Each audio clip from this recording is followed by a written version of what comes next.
Hey guys, it's Sam and this is my February wrap-up. I'm coming to you a little more casual than usual because it's literally the night before PolyCon, so I'm filming this Friday night and I'm going to a PolyCon tomorrow morning. I'm getting up at like 9 in the morning, gonna drive to Philadelphia, etc, etc. And I really need to film this wrap-up because I just finished the last book of the month, so I was putting it off. So I'm a little more casual than usual because I'm about to go to bed. So, bear with me. It's still me, just a little more dressed down.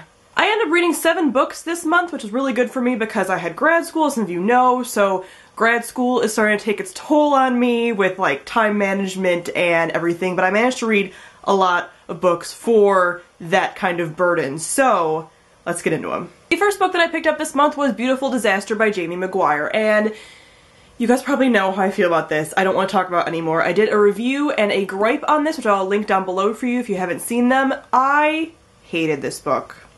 I can safely say that.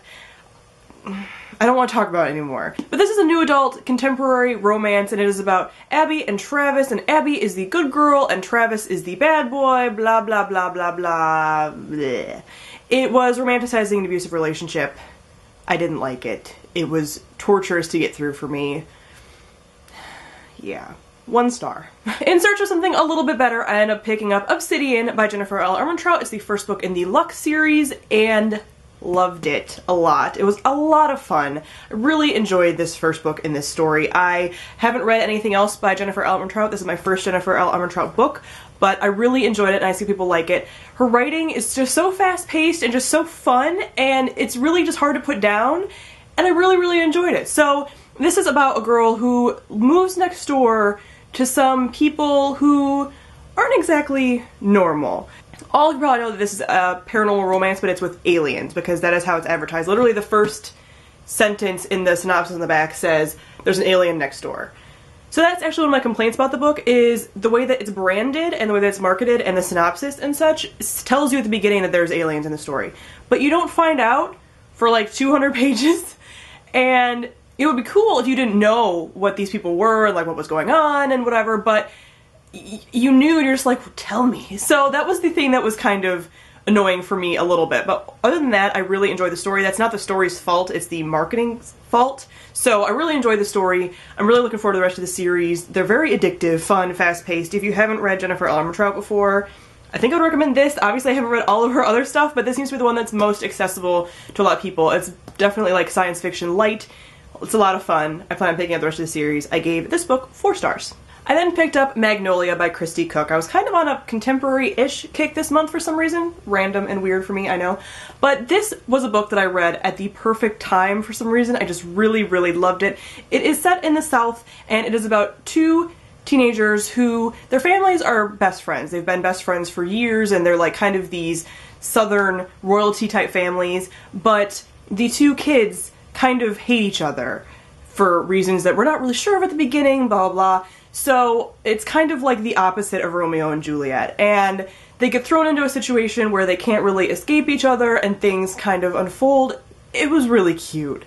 It was unexpectedly cute. Like, I thought it might be too cute, but it was like the perfect Southern sweet tea. It was just really great. I personally like Southern kind of stories. Like, I like watching Heart of Dixie on the CW, the TV show, and I like Sweet Home Alabama, the movie. Like, I just like that kind of setting, so this was really cute. If you are into that setting, I think you'd really like it as well. It's short, it's fluffy, but it has some substance to it. It was really cute. I really enjoyed it. I gave it 4 stars. And then, you guys can stop bugging me about this because I finally picked up Crown of Midnight by Sarah J. Maas. I buddy read this with Kristin from Cap 89X and Sarah Jane from The Book Life. I talk about them a lot. We buddy read a lot of books together. We have very similar thoughts on books, so they're gonna come up a lot in the future because we just read a lot of books together and we have a lot of similar opinions. So we picked up this book finally. It's been sitting on my shelf. I read Throne of Glass back in the summer sometime and just wasn't super motivated to pick these up for some reason, but I'm seeing Sarah J. Maas probably currently while you're watching this. I'm seeing her at a PolyCon today. So I knew I needed to get through this and kind of not get spoiled or whatever when I'm standing in line or whatever. So picked up Crown of Midnight. So Throne of Glass, this series starts out with our main character, Selena Sardathian, and she is an assassin, and she has been enslaved. At the beginning of Throne of Glass, 2 people come to kind of take her out of this slave camp because she needs to be entered in this contest to be the king's assassin and the king's champion, and it kind of takes off from there. So this continued that whole story. There's a lot of things that were kind of world-building elements in the first one, and this kind of just elaborated on that. I still wasn't quite getting the hype. So for me, this series is very, very hyped. Everyone that I follow on BookTube basically has read it. It's an extremely hyped series. I'm not saying that's not for good reason, but with this book and the first book, I just wasn't feeling it. It wasn't really living up to my expectations. I liked this one a lot more than the first book, but it just felt like I was missing something, and I do think that is because of hyping, and it's just a series that you really can't get away from, honestly. Like, probably like, don't listen to the hype, just kind of read it for you. It's so hard with this series to not hear the hype because everybody talks about it. So I feel like the expectations were so high for this that I just really couldn't meet them. So this ended up being a 4 to 4.5 stars. I ended up really liking it a lot more, and things started kind of progressing. I still have some problems with it. I still think the character development is very, very slow. I understand that it's a 6-book series. I get it. But I kind of expect more out of the characters at this point for some reason, and just in comparison to other series that I've read. So I didn't hate it. It sounds like I hated it. It's a 4 to 4.5 star book. I didn't hate it, but I just had a lot of problems with it. I'm actually going to do a review and discussion on this, so when that is posted, I will link it down below, and you guys can listen more there and kind of discuss with me and see if any of you felt similarly to me with this series. But so far, 4 to 4.5 stars for Crown of Midnight. I then picked up Amy and Roger's Epic Detour by Morgan Matson, and Morgan Matson has been recommended to me a ton of times by people who say that, I know you don't like contemporary, but you will like Morgan Matson. Shannon from Leaning Lights has recommended her to me numerous times, and I finally picked up one of her books. I own 3 of them, so it was about time.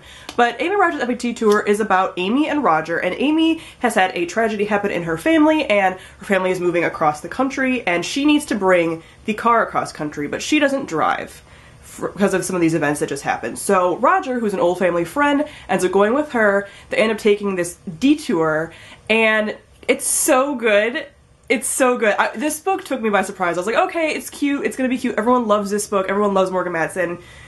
No. This book, it makes me smile so much. It's so cute, but it's so full of substance. It's just more than a contemporary romance. The romance element isn't even the main element in this. It's about grief and loss and finding yourself and growing up and love and friendship and so many things. And the way this book is put together, they kind of have it set up like a travel scrapbook almost. So there are different things that kind of coincide with places that they went. There's like receipts for diners and like playlists and stuff. And it's just a very immersive contemporary book. It's so good. This book brought me to tears. I also laughed. It was just, warm fuzzies. I loved it so much. 5 out of 5 stars, and I definitely will be picking up more Morgan Matson. So thank you again, Shannon from Leaning Lights, for recommending this to me, because so good. If you haven't read Morgan Matson, if you're not a contemporary person, I wouldn't consider myself a contemporary person, and I loved this book.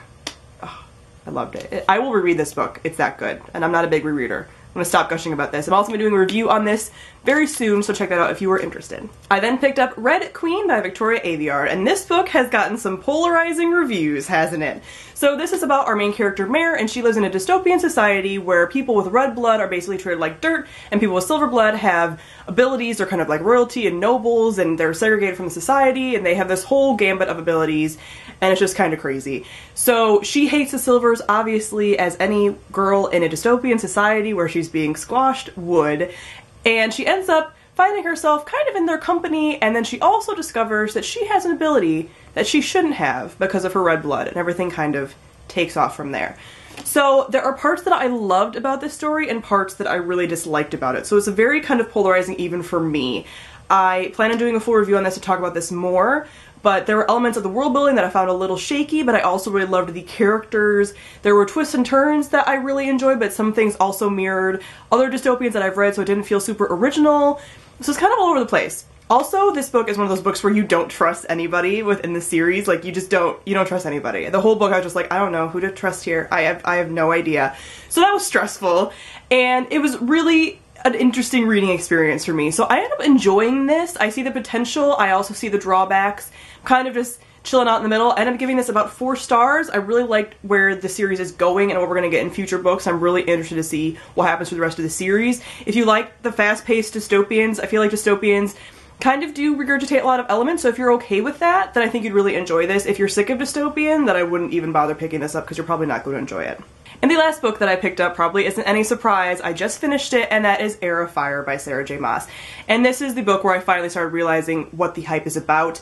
I really loved this book. This is my favorite of the entire trilogy so far. I know this is another polarizing book. Some people thought it was slow and too long and more of a filler book. I loved it. In this book we get to see more of a kind of a cast of characters, and just the cast of characters is growing, which I'm a huge fan of. I love large ensemble casts of characters with side characters and everything, so that was really awesome. And we finally started to see more character development like I feel there should have been in the rest of the series. So, really ended up loving this one. I cannot wait for the next book. I get it now, guys. I get it. I'm excited to see what happens next. I'm also nervous. There's a lot, yeah. So it's stressful. It's stressful reading some of these fantasy series, I'm not gonna lie. So I really, really loved Heir of Fire. Again, I'm doing a review and discussion video, which will be posted later this month. I ended up giving Heir of Fire 5 out of 5 stars. Alright guys, that is it for my February wrap-up. Comment down below, let me know what you read, if you've read some of these books, and how you feel about them and everything. I know some of these are really polarizing books. I had a very polarizing month, so comment down below and let me know how you feel about these books. So also, as I mentioned before, I'm probably at a Polycon right now as you're watching this video, so it's very exciting. I hope to see a lot of you there. Also, I want to mention this, I'm going to be doing a video about this as well, but I had forgotten to do it with grad school and everything. I'm going to another book signing teen book convention. It is the Nova Teen Book Festival, and it is in Arlington, Virginia, and it is next Saturday, a week from today. Tickets are still on sale as far as I know. I know the last video that I posted about this stuff with the Polycon tickets were kind of going off sale. They're still on sale as far as I know. It's free. You just have to reserve a ticket.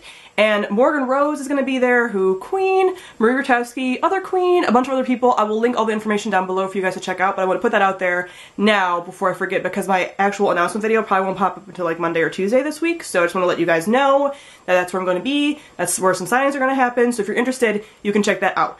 But thank you all for watching, and I will see all of you guys soon. Bye!